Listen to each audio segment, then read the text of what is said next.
je vois les merveilles de Yahweh briller sur le toit de ma maison. Oh, mon âme bénit le Seigneur. Quand je vois la bonté de mon Dieu briller sur le toit de ma maison, mon âme, bénis le Seigneur. Quand je vois les merveilles de Yahweh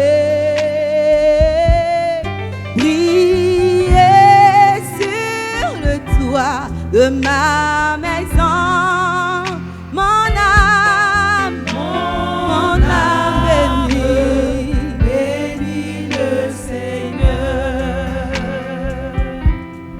Quand je vois la bonté de Yahweh briller sur le toit de ta maison, et mon âme bénit le Seigneur. Quand je vois les merveilles de mon Dieu briller sur le toit de ma maison,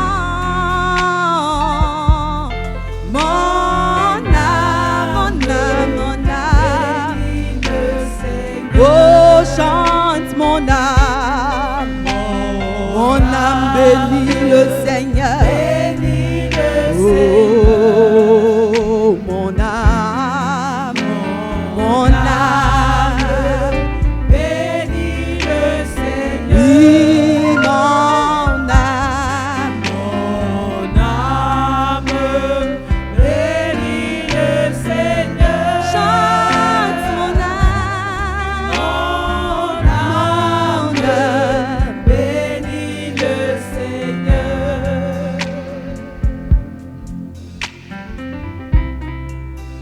T'exalte, mon âme te loue, mon âme te magnifie, mon âme te bénit, parce que tu es un Dieu qui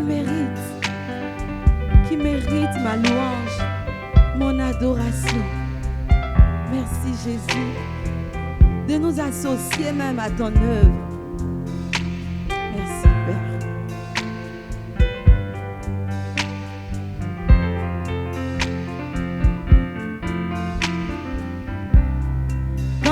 Je vois la bonté de Yahweh briller sur le toit de ma maison. Oh, mon âme bénit le Seigneur. Oh, quand je vois la bonté de mon Dieu briller sur le toit de ma maison. Mon âme bénit le Seigneur. Quand je vois la bonté de Yahweh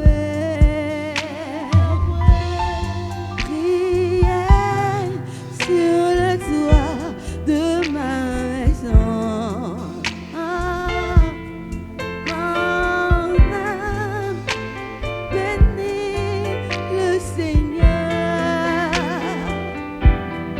Quand je vois les merveilles de Yahweh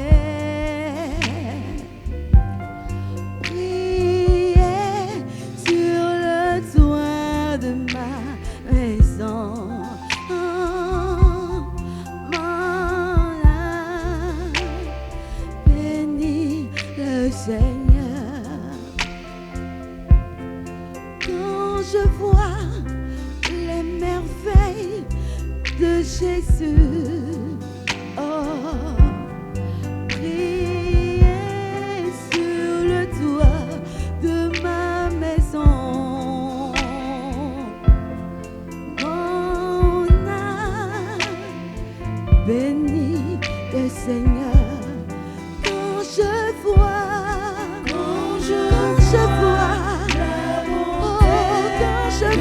mon Dieu, oui, tu vas penser à tous ces bienfaits que le Seigneur te fait bénéficier tous les jours. Mon âme bénit, mon âme bénit, oh, bénis le Seigneur. quand je vois la bonté de Yahweh briller sur le toit de ma maison, mon âme bénit le Seigneur. Quand je vois les merveilles, les bontés, la bonté, la puissance de ton nom, oh, oh, oh, mon âme, mon âme, mon âme, Seigneur. quand je vois la bonté de Yahweh briller sur le toit de ma maison, mon âme bénit le Seigneur. Amen. Pour toutes tes œuvres. Alléluia. Merci Jésus.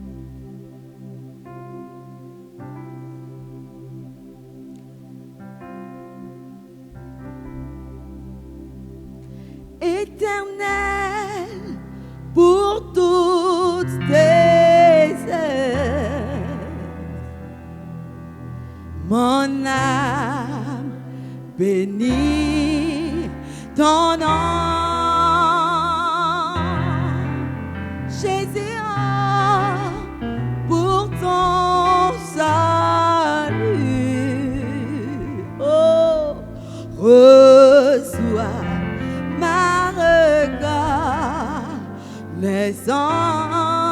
reconnaissance, reçois ma reconnaissance.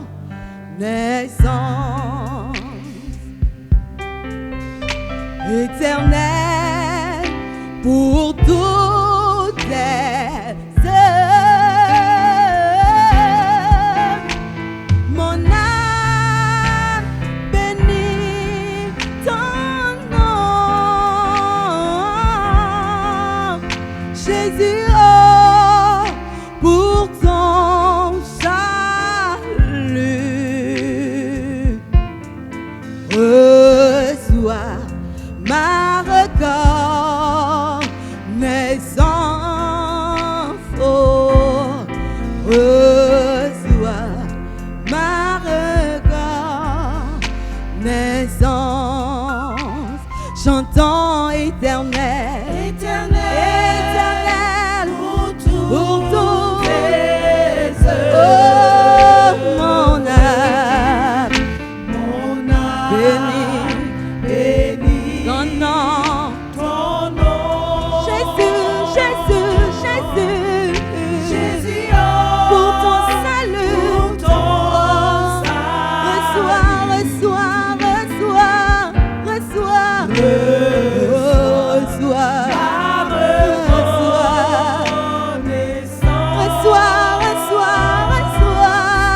reçois, reçois,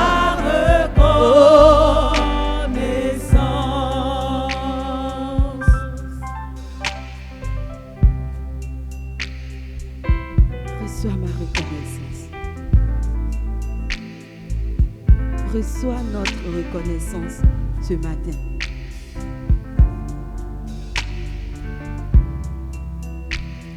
Merci pour la vie, pour la paix, pour nos familles. Merci. Merci pour tout, Seigneur.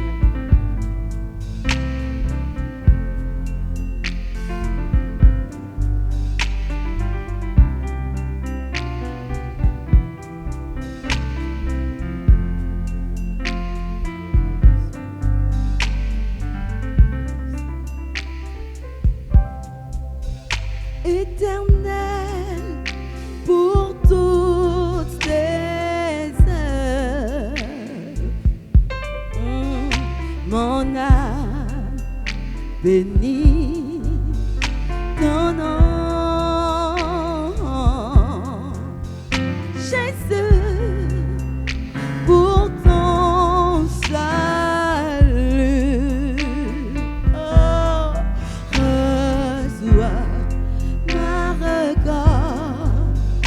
naissance, oh, reçois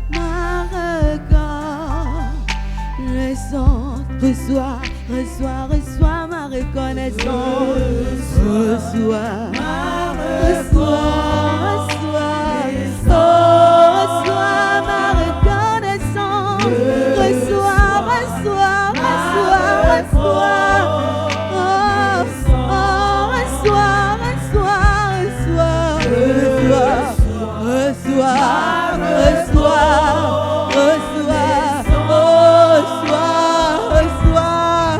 reçois,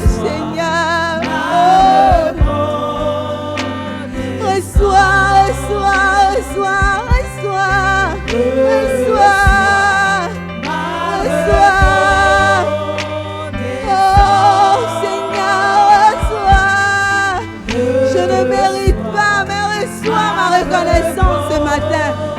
Oh, reçois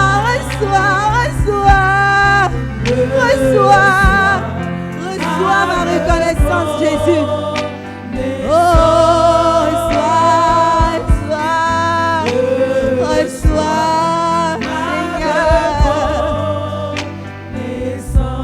reçois, Seigneur.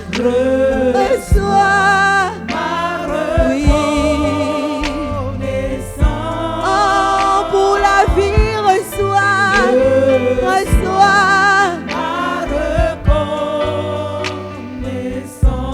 Oui, pour ton salut, reçois.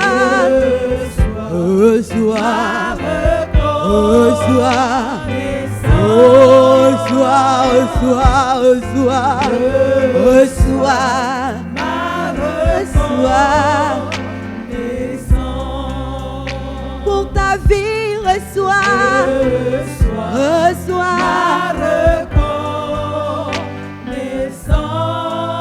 Pour ton amour, reçois.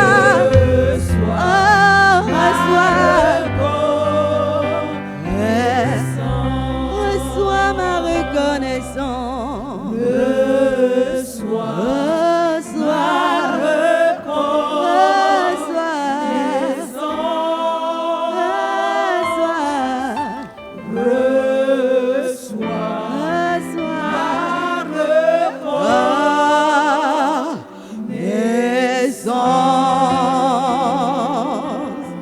Alléluia. Reçois notre reconnaissance. On va prier, Seigneur, que ton esprit de grâce m'utilise comme un instrument de tes mains. J'ai seulement besoin de toi, comme je te l'ai demandé. Empare-toi de moi et donne-moi de communiquer ce qu'il faut. Au nom de ton Fils, j'ai prié. Amen. Amen. Donc nous sommes toujours dans le grand thème. Normalement, le thème du semestre est formé pour... C'est ça, non? Pour servir. Donc le premier trimestre, c'est former. Donc, on va rester toujours dans le thème. On va parler de la formation. Il y a une phrase que mon frère Fabrice Kra a dite qui était incroyable. Quand je vais faire le message, vous allez vous rendre compte, on n'a pas communiqué, mais on était dans le même esprit. Il a dit, nous sommes défiés à restaurer notre engagement, à prendre soin les uns des autres, à veiller les uns sur les autres, à aimer. J'essaie de résumer ça comme ça. Il a dit cela. C'est ce que je vais essayer de traduire ça par un exemple, un personnage biblique. Le titre de mon message, c'est long. Hein? À la fin, on trouve un bon titre.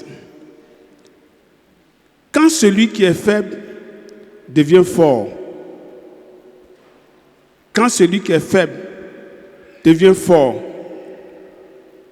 virgule, celui qui est inutile devient utile. 2 points.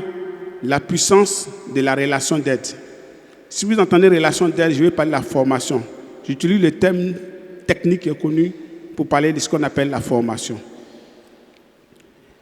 Quand celui qui est faible devient fort, celui qui est inutile devient utile.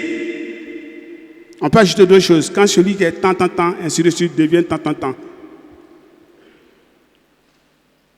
La puissance de la relation d'aide.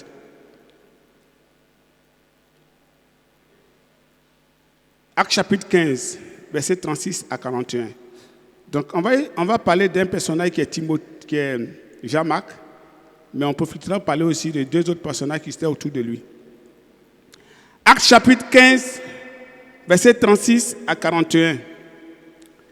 Après quelque temps, Paul dit à Barnabas, partons refaire le tour de toutes les villes où nous avons annoncé la parole du Seigneur et rendons visite aux frères pour voir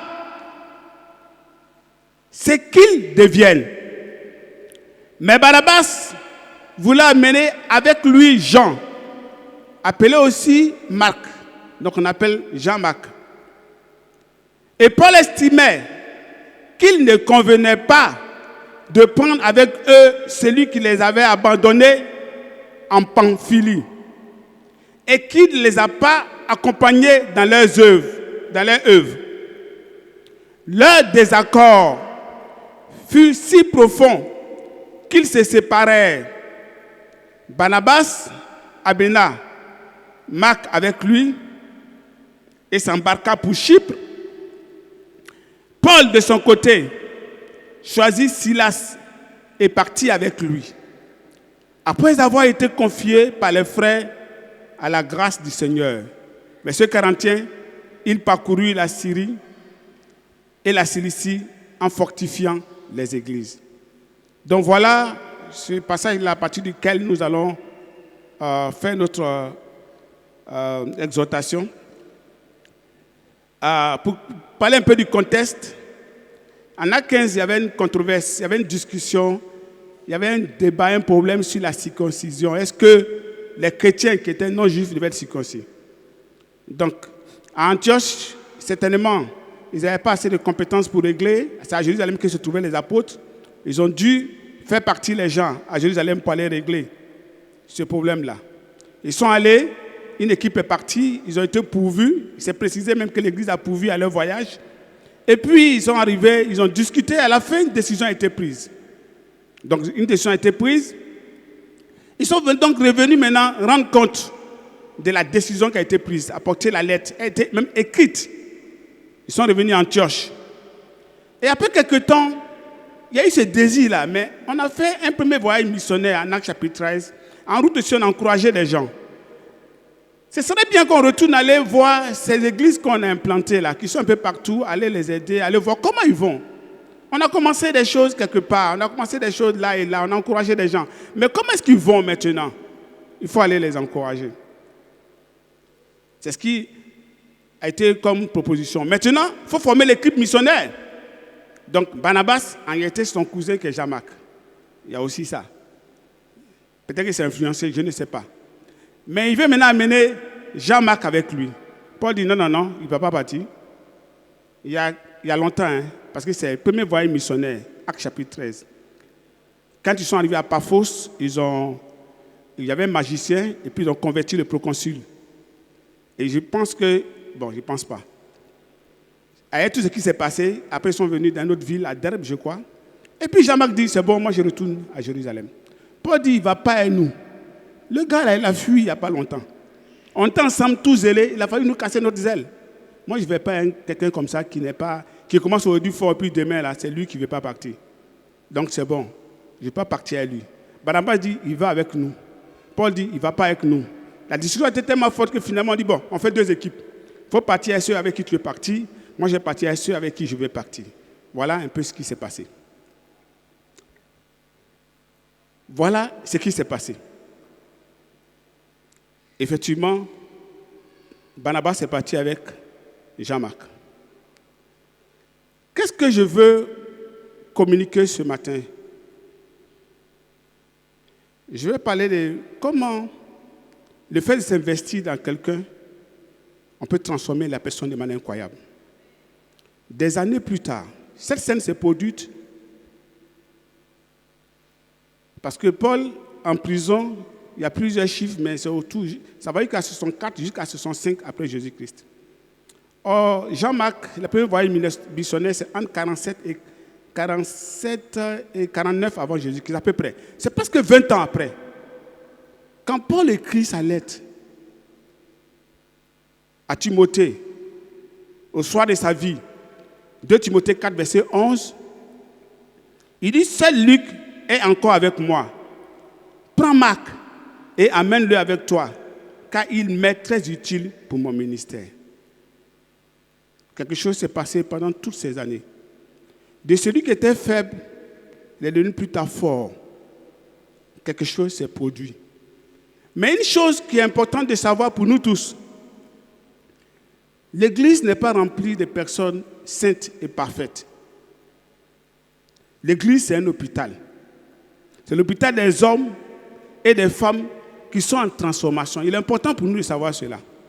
Et on n'aura pas les niveaux de transformation. Nous sommes en transformation, nous tous. On n'aura pas les niveaux, le même niveau dans la chaîne de transformation. Dans les usines, vous allez voir une boîte, c'est maintenant on met le produit dedans. Et ça passe là. Et puis à un autre endroit, c'est maintenant en train de mettre l'étiquette. Et puis à un autre endroit, c'est fini, on fait sortir, on met dans les cartons.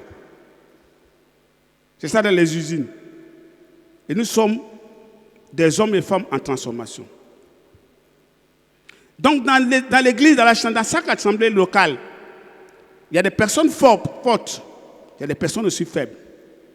Il y a des personnes fragiles, il y a des personnes fidèles, mais il y a des personnes aussi qui ont échoué, qui ont eu des échecs. Il y a toutes sortes de personnes. La question n'est pas, est-ce qu'il y aura des faibles?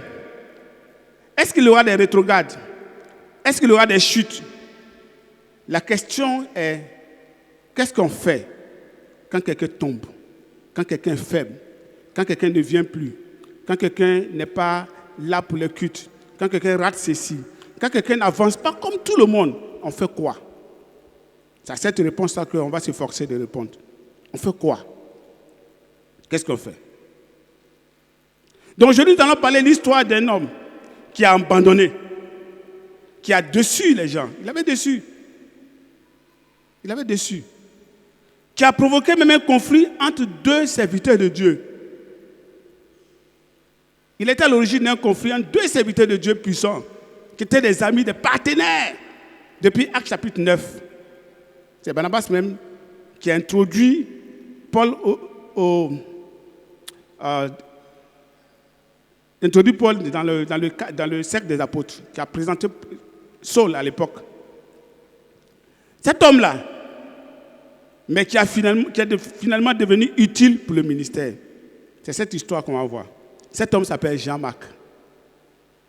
Mais nous allons aussi observer, en même temps, bien qu'on va observer la personne de Jean-Marc, on va observer aussi les 2 formateurs. Ils sont les 2 formateurs, Paul et Barnabas. Amen. Donc, premièrement, Jean-Marc, celui qui a besoin d'aide. Il est celui qui a besoin d'aide. Est-ce qu'il y a quelqu'un qui a besoin d'aide ici? Nous avons tous besoin d'aide. D'un certain niveau, d'un certain aspect de notre vie, on a tous besoin d'aide. On est tous des Jean-Marc, d'une manière ou d'une autre. C'est celui qui a besoin d'aide. Dans quel domaine tu as besoin d'aide? Je ne sais pas. Mais on a tous besoin d'aide. Pourquoi Jean-Marc était faible? Ça, on parlera de ça peut-être après. On essaierait de le voir, mais je ne sais pas pourquoi. Jean-Marc a grandi dans une famille de disciples. Vous vous souvenez, quand Pierre était en prison, qu'il a été libéré par les anges, la famille où on allait prier là, c'est la famille de Jean-Marc. Si vous lisez les chapitres, vous allez voir. C'est chez sa maman. Mais ça ne garantissait pas sa spiritualité, sa force spirituelle. Ça ne garantissait pas le fait qu'il était plus zélé, et ainsi de suite. Ça ne garantit pas. Comme tout à l'heure, ma fille disait, elle a grandi dans l'église. Mais à un moment donné, il faut faire le choix. Ça ne garantit rien. La mission aussi peut être vraiment difficile. Hein. Servir, ça peut être défiant. D'où est venu le problème de Jean-Marc? En Actes chapitre 13, verset 13, c'est là-bas que tout est parti.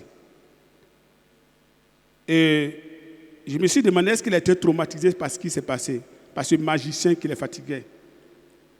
Vous pouvez noter ça dans le chapitre 13, verset 12 à 13.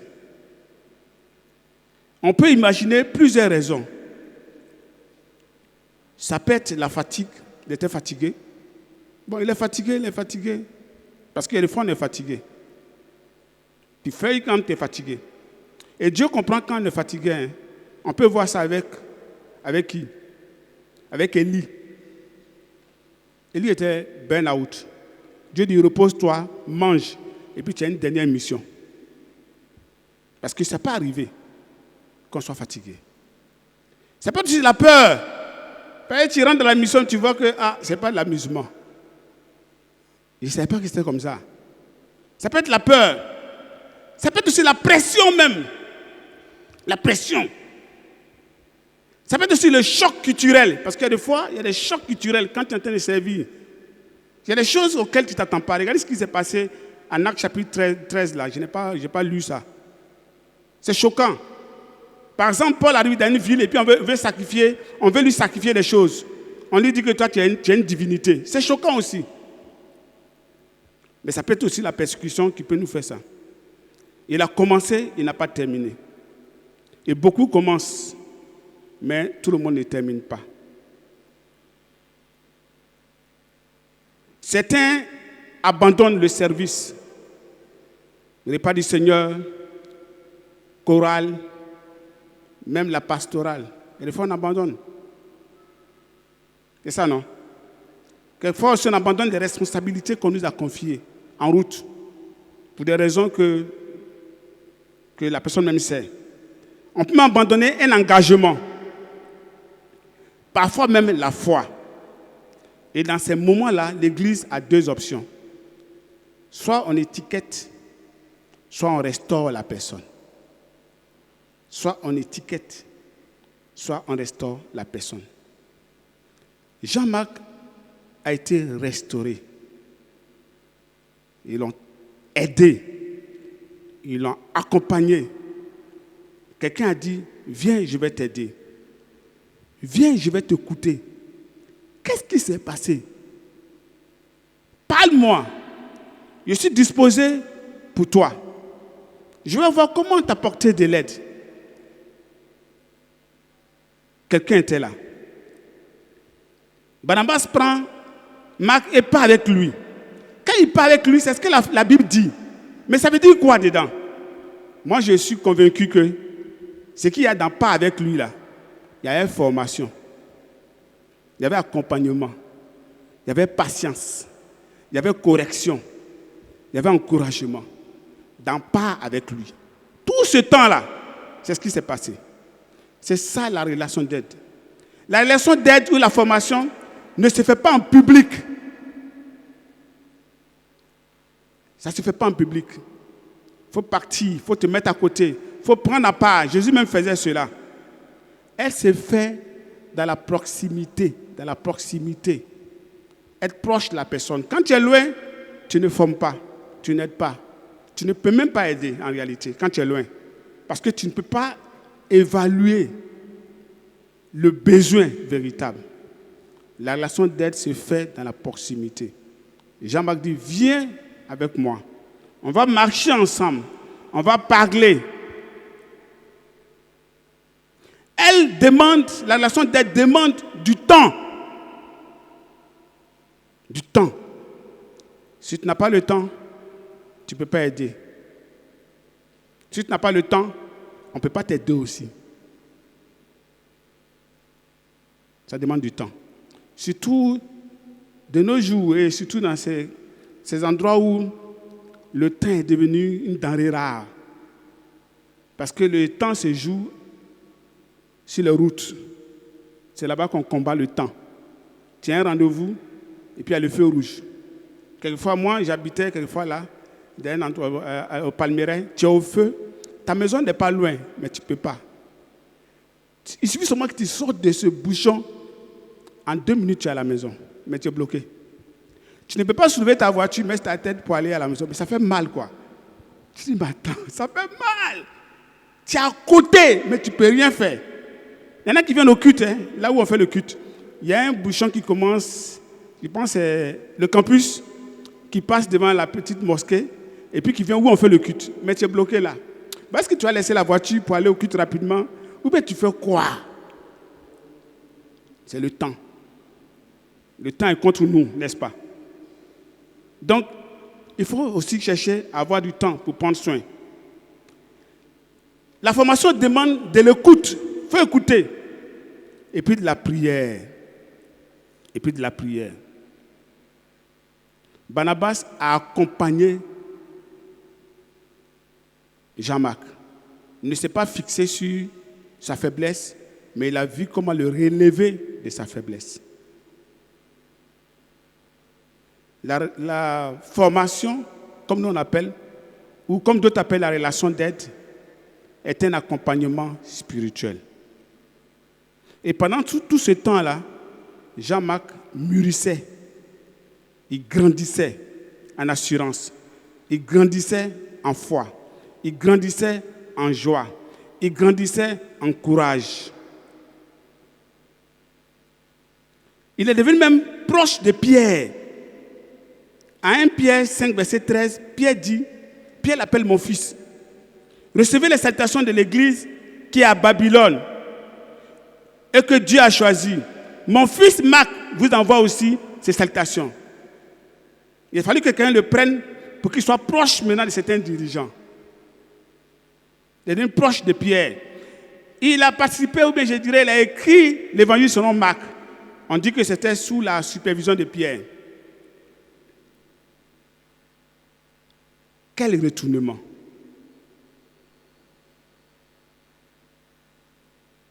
Jean-Marc est passé d'inutile à indispensable. Inutile à indispensable. C'est Paul même qui dit ça. D'inutile, Paul dit tu es inutile. 20 ans après, il dit tu es indispensable. Mais il y a quelqu'un qui a fait ce travail-là au milieu. Près de 20 ans. 2 Timothée 4, 11, il dit, prends Marc et amène-le avec toi, car il m'est très utile pour le ministère. Celui que Paul a refusé est devenu utile. Quel miracle! Ce n'est pas seulement la grâce de Dieu, c'est aussi le fruit d'une relation d'aide fidèle, d'une formation fidèle. Quelqu'un a cru en lui. Et chacun de nous, on veut que quelqu'un croit en nous. Moi, il y a beaucoup de personnes qui ont cru en moi. Celui qui m'a baptisé, très tôt croyait en moi. Il s'appelait Miki Ngungu. Celui à qui j'ai étudié et qui m'a mis dans l'eau. Très tôt. Il me disait des choses que je ne comprenais pas ce que ça voulait dire. Des personnes comme Gilbert Kimeng, qui m'ont formé, ont cru en moi. Il a cru en moi. Et d'autres encore. J'avais mes rêves. J'avais ce que je voulais faire. Il dit, tu peux faire autre chose. Tu peux servir Dieu. Je n'ai pas été facile à former. Ah non, j'ai fatigué les gens. Mais ils ont cru en moi. Ça, j'oublie jamais. Quand je croise Gilbert, on en parle. Je l'ai fatigué. Il a cru en moi. Quand je suis allé à une conférence au Nigeria, dès qu'il a appris qu'on venait dire, lui, vous logez les autres, mais lui, il dort chez moi. Il a cru en moi. Il y en a plusieurs comme ça, ici, c'est simple que non. Quelqu'un l'a accompagné. Quelqu'un a investi du temps en lui. C'est important qu'on comprenne ceci. Une personne restaurée peut devenir une bénédiction mondiale. Si Barnabas avait abandonné Marc, nous n'aurons peut-être jamais eu l'évangile de Marc, qui est un très bon évangile. Amen. Ça, c'est Jean-Marc. On s'est focalisé sur lui maintenant. Mais les deux personnes-là, qu'est-ce qu'on peut apprendre d'eux? Deux. Paul et Barnabas, ceux qui devaient apporter de l'aide. Ce qui est bon dans l'église, et c'est bon physiquement, pendant que moi je suis père de Sarah, de Johanna, d'Esli, de tous les autres enfants, je suis fils de quelqu'un. Et c'est incroyable. Et ça se passe spirituellement. Pendant qu'on est formé, on est aussi formateur. C'est ça, non? On est formateur, puis on est formé. Donc, on est moi, on est Jean-Marc. Et puis, aussi, en même temps qu'on est Jean-Marc, on est aussi, en même temps aussi, Barnabas ou Paul. Et c'est ça que je vais jouer. Barnabas ou Paul. C'est deux dirigeants, deux formateurs, deux hommes de Dieu qui aiment Dieu, qui avaient de bonnes intentions pour Jean-Marc, mais ils n'avaient pas la même approche. C'est tout. Ils n'avaient pas la même approche. Mais Paul aussi voulait aider Jean-Marc. Ou bien Paul ne voulait pas aider Jean-Marc. Non, Paul voulait aider Jean-Marc. Peut-être qu'en faisant ça, ça va l'aider à comprendre qu'on ne joue pas les choses de Dieu. Ils n'avaient pas les mêmes approches. Si on relit le passage de Actes 15, je ne vais pas lire ça. Deux hommes de Dieu, Paul et Barnabas. Paul dit, il ne nous a pas accompagnés dans l'œuvre. Non, laisse-le. Barnabas dit, donne-lui une seconde chance. La Bible dit qu'il y a eu une vive discussion.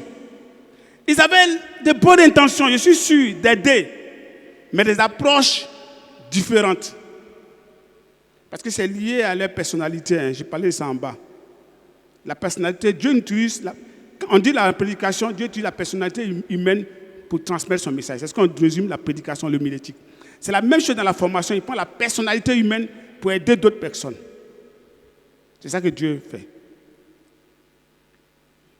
Ils avaient des dispositions de cœur différentes simplement. Tous les deux étaient sincères. J'ai un diagramme que j'ai fait, je ne sais pas si on peut voir. Au niveau de Paul, on sent exigence, prudence, rigueur. Au niveau de Barnabas, on peut voir encouragement, miséricorde, compassion. En réalité, Paul protégeait l'Église. Et quelquefois, nous, certains formateurs ou bien certains dirigeants veulent protéger l'Église. Ce qu'ils font, c'est protéger l'Église. Quand il y a quelque chose. Et puis, Barnabas, lui, veut protéger la personne. Mais tous protègent. Ça, c'est l'équilibre dans les relations d'aide. Remarquez que Paul n'a pas été rejeté par Dieu parce qu'il a fait cela. En fait, Paul a joué son rôle. Et ça fait partie du rôle. Si Paul n'était pas comme ça, si Paul n'était pas tel qu'il est, il n'allait pas reprendre Pierre quand Pierre s'est mal comporté. En Galates chapitre 2, versets 11 à 13. C'est parce qu'il est Paul, sa personnalité là, que lui il peut dire à Pierre, ce que tu fais n'est pas bien. Donc Paul est utile. Donc chaque formateur est important et utile dans ta vie. Le formateur que tu as maintenant, c'est celui qu'il faut. Avec son tempérament, avec sa personnalité. La formatrice que tu as maintenant, c'est celle qu'il faut. Avec son tempérament, sa personnalité, ses approches. Il y en a qui seront rigoureux. Il y en a qui seront comme Barnabas. Mais tous les deux sont des serviteurs de Dieu.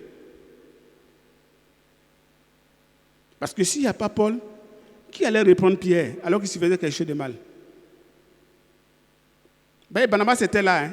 Il a même dit, Barnabas lui-même, il a été influencé par cela. Donc il faut de Paul. Il faut des tempéraments qui peuvent frapper. Il faut ça. Et dans une équipe missionnaire, il y a tout. Dans un groupe de direction, il y a tout. Dans des dirigeants, il y a tout. Tous sont importants, tous autant qu'ils sont. Et chacun joue son rôle. Si Barnabas n'était pas comme il est, parce qu'on peut dire, mais Barnabas c'est trop comme ça. Si Barnabas n'était pas comme il est, qui allait encourager Paul quand tout le monde le rejetait? Qu'il était jeune disciple. Bon, il était jeune converti. Les gens se demandaient si c'était un disciple. Ça, c'est en Actes chapitre 9, versets 26 à 30. C'est lui qui a dit non. Il a pris la planteur au chapitre, il a expliqué non, c'est un frère. C'est lui. C'est lui encore qui allait chercher, venir l'aider à Antioche. Parce que Barnabas, c'est comme ça qu'il est. Barnabas ne cherche pas qui va être chef. Ça n'intéresse pas Barnabas. Son tempérament est tel qu'il ne cherche pas qui va être chef. Qui va diriger l'équipe.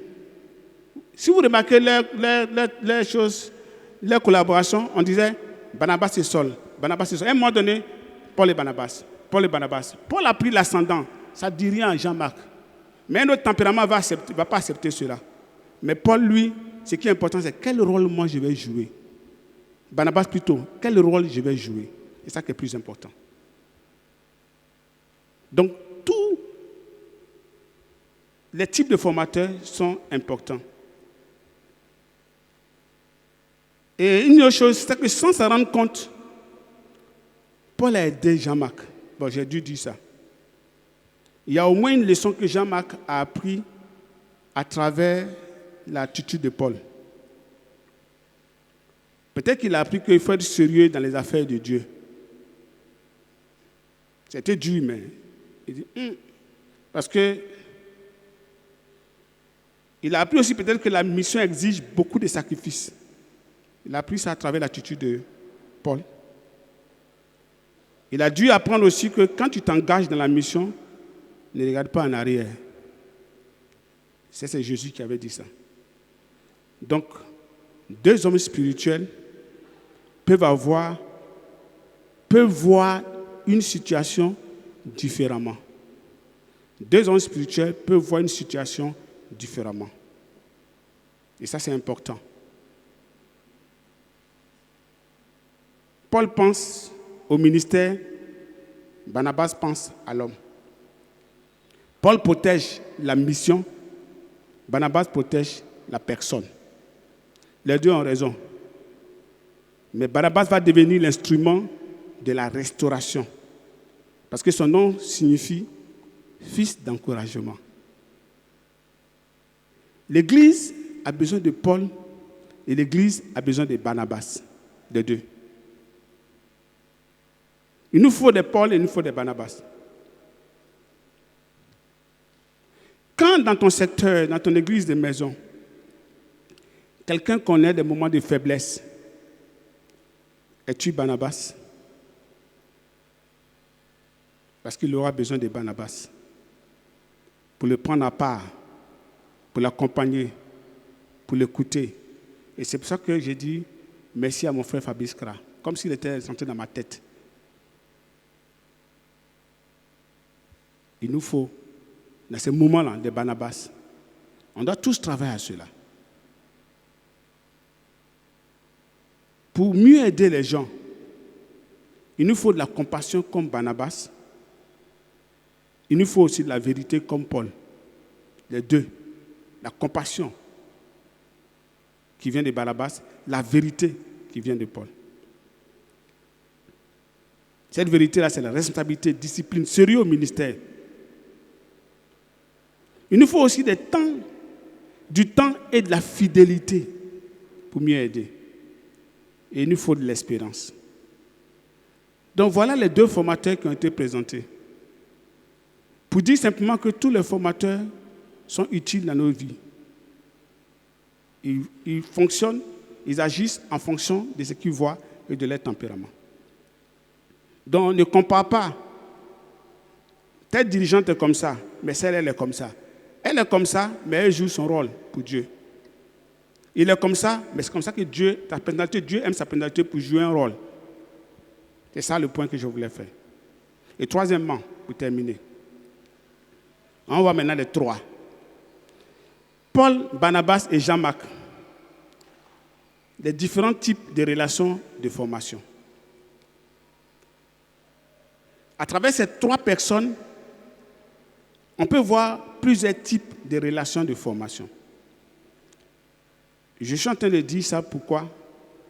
Parce que le jour où on a eu la classe sur la formation faite par l'enseignant Fulbert, je suis rentré dans un débat, quelqu'un m'a interpellé. Parce que certains se disent, à un âge, la formation, il n'y a pas de père, c'est un peu comme des partenaires. Et je lui ai dit non. Il y a des partenaires, mais il y a des relations père-fils. Il y a les relations mentor-élève. Il faut qu'on sache ça. Même aujourd'hui, après combien d'années dans le ministère, j'ai besoin de mentors dans certains domaines. Dans certains mentors. Par exemple, si je veux être enseignant, je veux faire l'enseignement, j'ai besoin de mentors. Ou bien dans d'autres domaines même dans l'éducation des enfants. On n'est jamais arrivé au point où on va dire, bon, on est tous égaux. Il faut faire très attention à cela. Il faut faire très attention à cela. Il faut faire très attention à cela. Très attention à cela. Les différents types de relations. Qu'est-ce que Paul était pour Jean-Marc? Lui, qu'est-ce que Barnabas était pour Jean-Marc? Voici des questions. Quelle est la relation de formation qui existait entre Paul et Barnabas? Ils se formaient. Hein? Peut-être que si vous regardez bien, Barnabas a influencé Paul. J'ai lu des textes. Ce qu'on disait de Paul, j'étais dit non, ça c'est pas Paul. Vous savez que les Corinthiens critiquaient Paul, que quand il est devant nous là, oh. Mais quand il est derrière, quand il écrit ses lettres, c'est là qu'il est hardi. C'est le mot qu'ils ont utilisé. C'est en 2 Corinthiens 10. Je vais peut-être lire, c'est doit mis ça là. Je l'ai trouvé, je l'ai mis en bas. Quelquefois tu dis, mais si ça c'est Paul. Parce que le temps change les gens. Nous nous frottons des partenaires. Et puis on peut passer de la relation de père-fils. Par exemple, je prends un exemple simple. L'évangile Philibert, ceux qui ne sont pas ici, ils parlent d'eux. Hein. Ils ne sont pas ici, donc ils parlent d'eux. Il m'a formé au campus. J'étais son élève, j'étais un fils. À le temps aujourd'hui, on est partenaires. Mais je le respecte énormément. Je n'oublie pas ce qu'il a été dans ma vie. Avant-hier, j'ai eu une réunion où on avait une autre réunion, je ne lui ai pas dit. Et puis je suis venu faire ma réunion parce que j'ai mal fait de lui dire que lui m'a dit à convoquer une réunion. Puis j'avais une autre réunion. On fait les réunions du ministère, tout ça. Le soir, je lui ai envoyé un message pour lui dire je suis désolé. Vraiment désolé, désolé et désolé. Je vais prendre l'exemple de mon ami Jacques Beau, que j'ai dirigé, formé. À un moment donné, on devient partenaire. Il y a ce type de relation. Mais, avec un mec qu'on a, je suis son mentor. C'est ça, non? Je suis là. Je vais l'aider à grandir, à faire ce qu'il veut faire. Maintenant, s'il n'accepte pas ça, il ne grandira pas. S'il n'a pas l'attitude de Josué, à un moment donné, Josué l'élève, il ne sera jamais Josué le dirigeant. Je ne sais pas si vous voyez ce que je veux dire. Parce que Josué, avant d'être le dirigeant, a été l'élève. Paul était le mentor, celui qui entraînait Jean-Marc au ministère. Même vers la fin de sa vie, quand il sollicite Jean-Marc, c'est quoi encore? C'est dans le ministère encore. C'est lié au ministère. Paul, c'est ministère. Il dit, mais très utile dans mon ministère. C'était un mentor pour lui. Mais il est clair aussi que Paul a été père pour d'autres, même peut-être pour Jean-Marc aussi. Il est père de Timothée. Il appelle mon fils. Il est père de Timothée.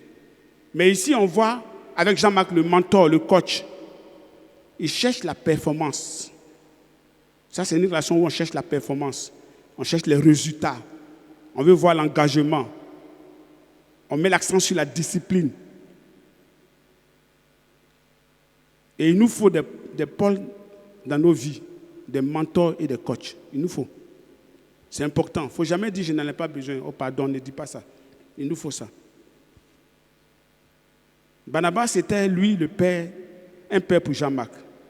Il était prévenant. C'est comme ça qu'on peut voir ça. Quand tu vois un père dans la formation, la relation de formation, tu vas voir qu'il est prévenant à son égard. Il le ménage. Il veut le nourrir et l'aider à grandir progressivement. Ça, c'est l'attitude. À travers l'attitude, tu peux voir quel type de relations de formation ils ont. Ici, moi, j'ai des pères, je ne vais pas les déranger. Mais il y a des personnes qui les considèrent comme pères. Je ne vais pas les mettre un peu mal à l'aise. C'est ainsi que nous devons être les jeunes chrétiens. Les jeunes chrétiens, il faut être papa, il faut être maman. Pardon. Chaque jour, tu donnes son biberon. Jeune chrétien ne fait pas formation d'un mois par mois. Pardon. Jeune chrétien fait formation, s'il le faut, 2 fois par semaine. On veille sur lui. Est-ce qu'il est là? Quand il n'est pas là, on tourne la tête, il n'est pas venu aujourd'hui. Même si on cherche à l'attraper. Si tu laisses ton jeune chrétien, il va retourner là où il est quitté. On veille sur lui. On est papa, on est maman. On est au soin. On mange avec lui. Quand j'écoute la conversion d'un de mes frères, il dit lui, c'est un Coca-Cola et puis c'est comme ça qu'il a été converti. Et chaque fois qu'il passe, on dit, nous on n'a pas eu Coca-Cola quand on utilise la Bible avec nous. Mais il faut manger avec la personne, il faut prendre soin de la personne. Paul et Barnabas n'étaient pas d'accord sur le cas Jean-Marc, mais ils n'étaient pas des adversaires, encore moins des ennemis. Ils ont fait plusieurs missions ensemble, ainsi de suite, j'en ai parlé. Donc, il y a plusieurs relations de formation. Avec le temps, même Paul a changé. Donc, on peut ajouter dans le titre, quand ceux qui sont durs deviennent doux. Tout peut arriver avec le temps et la formation. Amen. Quand vous regardez dans 2 Corinthiens 10, verset 1 à 2, ce que les Corinthiens disaient de Paul, il a fallu que Paul ait vraiment changé d'une certaine manière. Vous notez, vous allez lire ça après. Dieu nous utilise chacun avec sa personnalité. Et je vais dire une chose sur la personnalité. Bien sûr, ils disent que ce que les gens disent, ce n'est pas moi. Moi, je ne sais pas, je n'ai fait que prendre ce que les gens ont dit déjà. On dit qu'il y a les traits de personnalité, disposition, il y a le tempérament.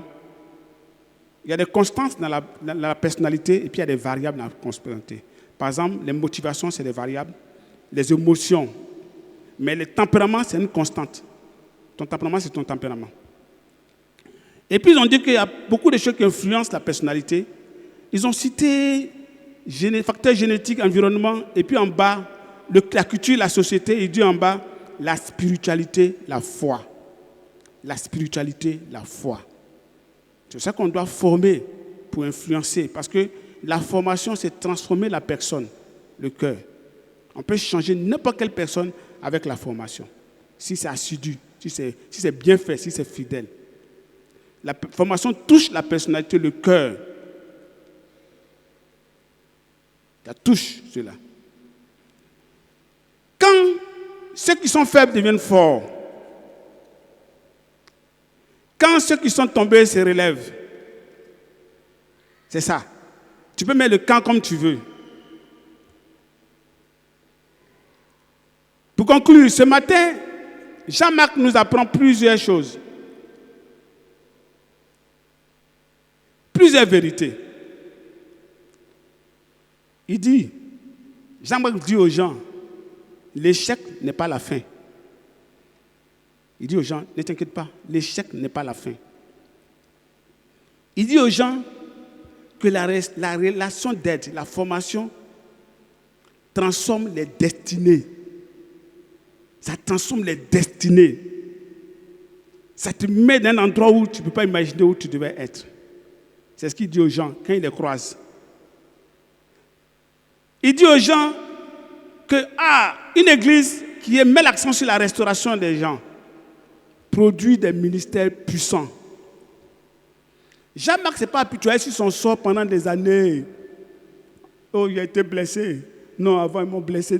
Ils m'ont blessé. Non. Ils m'ont blessé. Vous ne vous souvenez pas? Il s'appelait Paul. Il m'a blessé même. Il m'a blessé pendant des années. Et il y a beaucoup, on pleure pendant des années. Quand on t'a blessé, oui, c'est au début de l'église. Quand tu as à bout du travail, j'ai dit, ils m'ont blessé. C'est ça que moi, j'aime plus formation. Depuis combien d'années? Oui, non, toi, tu penses que c'est amusement. Ils m'ont blessé. Ils m'ont blessé. Jean-Marc n'a pas passé son temps à rester sur le passé, en train de pleurer, Il sait que Paul, c'est son frère. Il sait que Paul l'aime. Ils ont communiqué avant qu'ils communiquent en 2 Timothée 4. Laissons le passé derrière. Pardon. Les arguments, oui, non, j'ai dit des choses, l'autre allait entendre ça. Ou ça là s'est passé comme ça. Et puis tu es dans ça. Et tu vas laisser la grâce de Dieu s'éloigner de ta vie. Quand on t'a blessé, oui, je me souviens, on était sous le bois, à bout du travail là, en 80, combien là même, 97. Et puis ils m'ont dit telle chose. C'est quoi? C'est quoi tout ça? Après 20 ans. Jamais cru que ça durait. Hein. Lui, il a oublié. Il allait de l'avant. Dieu l'a béni. Il fait partie de ceux qui ont écrit l'évangile. Quand tu lis la Bible, là, tu vois son nom dedans. Parce que le jour où on lui a dit, mon ami, tu es faible. Nous, on va nous dire ça. Hein? On dit, non, il m'a parlé mal. Comme il peut me dire, je suis faible devant tout le monde. Mais lui, on l'a dit, quand on fait parlable devant lui, il a oublié. On est trop, oui. Nous, avant, on appelle ça, j'ai trop d'attitude. Vous connaissez l'attitude? Demandez à Mamie Toya qu'on a attitude. C'est elle qui nous a envoyé ça. J'ai attitude. Pardon. Il faut laisser attitude.